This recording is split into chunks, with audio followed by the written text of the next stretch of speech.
Mazuma TV back in the building, man. What's going on, y'all? Shout out to Mazuma Nation. Shout out to the Mazuma Mob. We in the building as always, man. I hope everybody's having a blessed, beautiful, positive, productive day. I'm chilling at work right now. Can't really complain, y'all. I hope everybody's in great spirits. You know what I'm saying?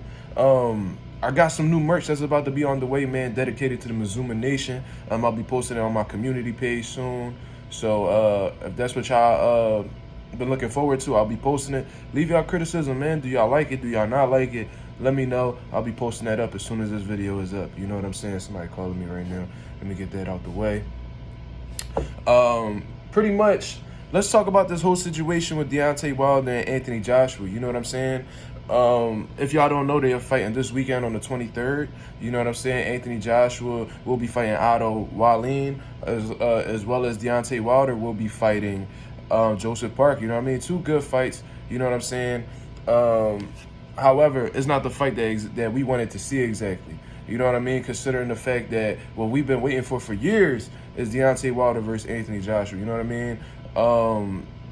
And to keep it honest with you, when we really look at the situation and just completely be as objective as possible, it's been clear that Eddie Hearn and Anthony Joshua have been avoiding the Deontay Wilder fight. A lot of people bring up the whole situation with Deontay Wilder turning down a DAZN deal and things of that nature. But a lot of people don't really take into consideration the flat fee that Deontay Wilder had accepted, and DAZN coming out and apologizing for handling business with Deontay Wilder in an improper fashion. You know what I'm saying? In an unprofessional fashion. You know what I mean? So you could blame the networks for that particular situation, but the history goes on and on with Eddie Hearn not wanting to fight Deontay Wilder, man, from disrespecting his management and Shelly Finkel calling him Shirley Winkle, and Anthony Joshua saying that, oh, if Deontay Wilder wants to fight, then give me $50 million or whatever. And then it turns out Deontay Wilder and his team showed him proof of funds for $50 million. And he goes back on the interview and says he's not going to sell his soul. You know what I mean? So now both of these guys are finally fighting on the same card, not against each other. And a lot of people were critical of that, including myself. You know what I mean? Because why are they fighting other opponents if they're able to get on the same card? They should be facing each other. You know what I'm saying? So that was a big thing that I had noticed. And I already knew exactly why this was going on, because in all honesty, Anthony Joshua and Eddie Hearn didn't want to fight. After they fought Robert Helenius, the whole build-up to the Robert Helenius fight, Anthony Joshua was saying Eddie Hearn and Anthony Joshua were alluded to the fact of Deontay Wilder being next. Then after the Helenius fight, that shit made me jumping up. After the Helenius fight, they went on to say that they wanted to take one more fight before they jump in a fight with Deontay Wilder, and they actually end up doing it. You know what I mean? So they lied. You know what I mean? They let the fans down, as they continuously do, and now they're fighting different opponents on the same card, and there's been rumors that they may possibly, if they both come out victorious, that they'll be facing each other on March 9th. However, it seems as if Anthony Joshua has a switch up in his tone now, because now he's coming out and doing interviews saying that if he had to pick between a world title and facing Deontay Wilder, he's going for the world title.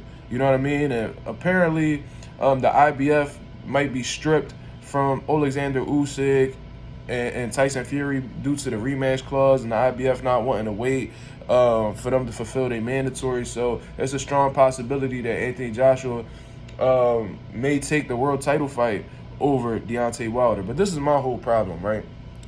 How are you gonna feel as a champion knowing that you fighting for a vacant title from a guy that you could not beat? You know what I mean? When you fought Alexander Usyk, you lost twice.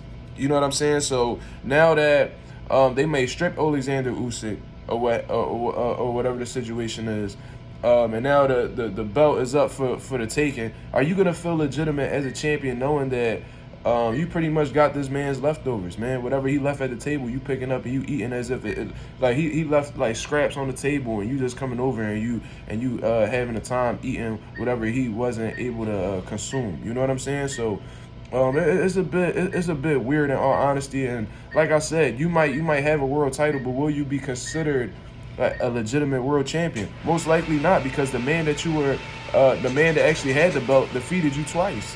You know what I'm saying? So I don't know exactly what the situation is with that, man. I don't understand why Anthony Joshua is taking this approach. Fight Deontay Wilder. This man is skipping out on possible generational wealth. You know what I'm saying? From what I've heard, it was both. They both may be guaranteed a sum of $100 million. You know what I'm saying? So if that's the case, you turning down $100 million to go fight for a belt, which will most likely be for less money against a less credible opponent, for a belt that you lost to the man Alexander Usyk for. You lost that belt against that man. And now that that man is being stripped of that title, you want to come and grab that real quick? And then on top of that, Anthony Joshua went on to say that it's not, at the end of the day, people don't talk about who you faced at the end of your career. They talk about how many times you won a world title. Since when? You know what I'm saying? Like, okay, people do bring up the idea of, oh, this man was a 3-division world champion. Oh, this man was a 3-time world champion and things of that nature. But what stands out more than the accolades in terms of how many titles they have won, they talk about the guys that they have fought. When you talk about Marvin Hagler, you talk about Tommy Hearns. When you talk about Sugar Ray Leonard, you talk about Marvin Hagler. That great fight that they had. When you talk about Tito Trinidad, you talk about Oscar De La Hoya. When you talk about Oscar De La Hoya, you talk about him fighting Floyd. You talk about him fighting Pacquiao. When you talk about Pacquiao, you talk about Floyd.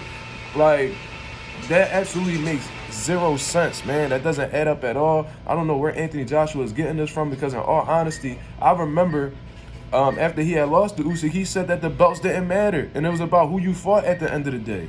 And then he went and told Gerald Miller during an argument, I think yesterday or the day before, look at who I fought. Who did I duck? Who did I fought? I never heard you bring up not one time how many belts you've won when you were talking to Gerald Miller to discuss how great you were. You talk about who you fought and how that legitimized who you were as a fighter. You know what I mean? You didn't talk about the belts. You talk about who you fought. You know what I'm saying? So completely contradictory from Anthony Joshua, man. The dude is clearly scared of Deontay Wilder, man, ducking action. And this fight might not ever happen. You know what I mean? Like, if you look at the poster for this fight, the Day of Reckoning, they got Anthony Joshua and Deontay Wilder's face big as hell on the poster and everybody else small in the background. Why? Because the Saudis want them two to fight each other if they both could come out successful in they bouts. You know what I'm saying? That's their whole thing. That's exactly what they want. This is like the calm before the storm. You know what I'm saying? So I don't know what's going on with Anthony Joshua, man. And this just confirms my suspicions of this man really struggling with his confidence, struggling from a mental aspect. He does not believe in himself. He does not want to take that chance because he low-key knows what's going to happen to him if he faces Deontay Wilder. You know what I mean? But that's my whole take on the situation, man. Y'all let me know what y'all think. Anthony Joshua saying that he would take a world title shot, a vacant world title shot, or facing Deontay Wilder, and that the belts stand out more in a legacy than his actual resume. Y'all let me know what y'all think about this, man. This is Mazuma TV. Thank you very much for tuning in. I'm out of here, man. Peace.